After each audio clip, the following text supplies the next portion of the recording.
Good morning, children. So, the exams are over, and I hope everyone has done their best. Now, before we get to studies, let's hear a small story.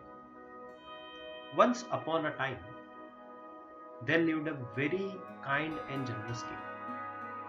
Now, his people were very happy with him, but still they were worried because the king would do nothing but eat and sleep. Obviously, taking care of people, but he used to eat and sleep.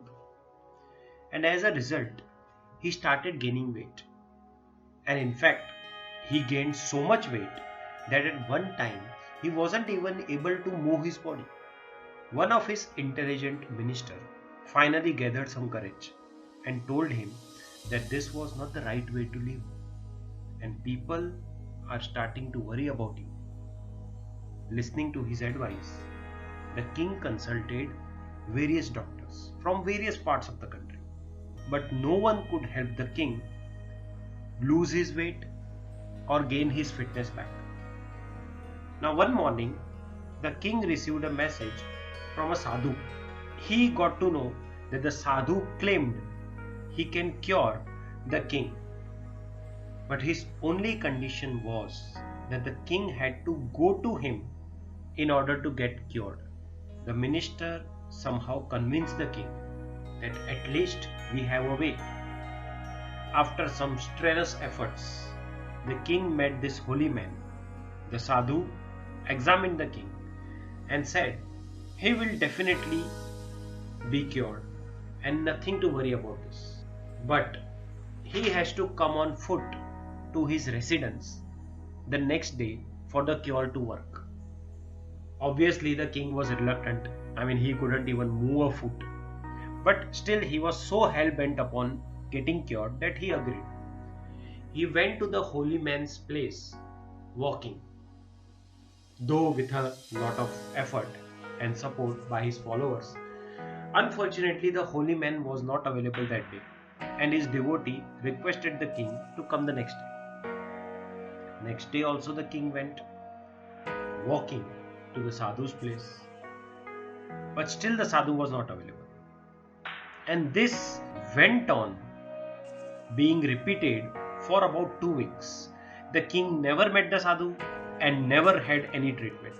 However, gradually the king realized he felt a lot lighter and active than ever before. He realized the reason why the holy man wanted him to reach the place walking and his people were supportive because they wanted him to walk, to exercise.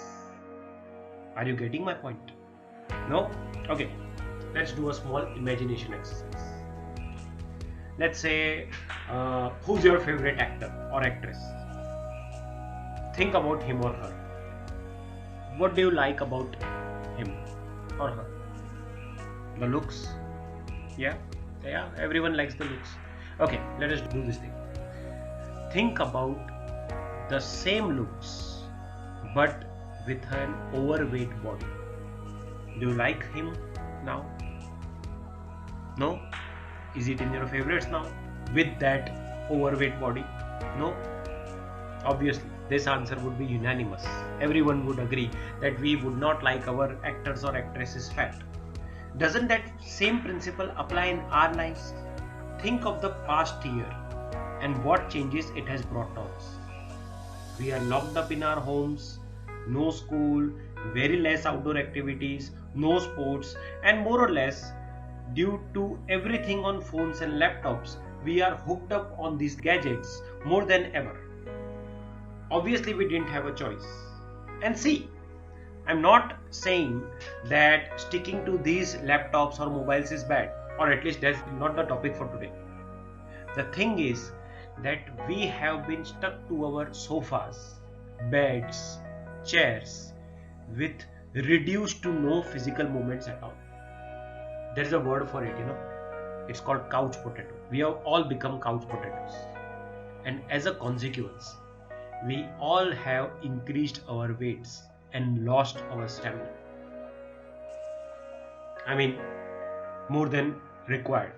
So what's the solution? Till we get to normal life, we need to find out some solution. We have to take the initiative and get ourselves fit again.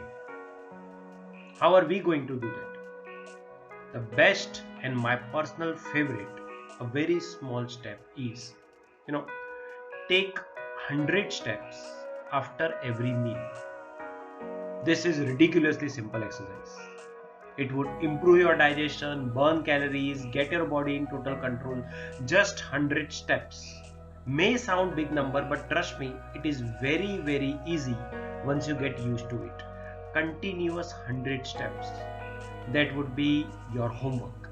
100 steps after breakfast, 100 steps after lunch, 100 steps after dinner, just 100 steps. Even in our school we are also planning such activity. We will be having MD from now onwards, from next week onwards, 2 days a week. One day would be exercise, one day would be yoga. That is from our side, and from your side also. We need a complete dedication, not to just focus on our mental health but also to physical health, because body is the only thing that will go with you throughout your life. Trust me. So let's get to the exercise. Let's get to 100 steps after every meal and make ourselves fit and at the best of our health ever before. Okay, so bye bye, take care.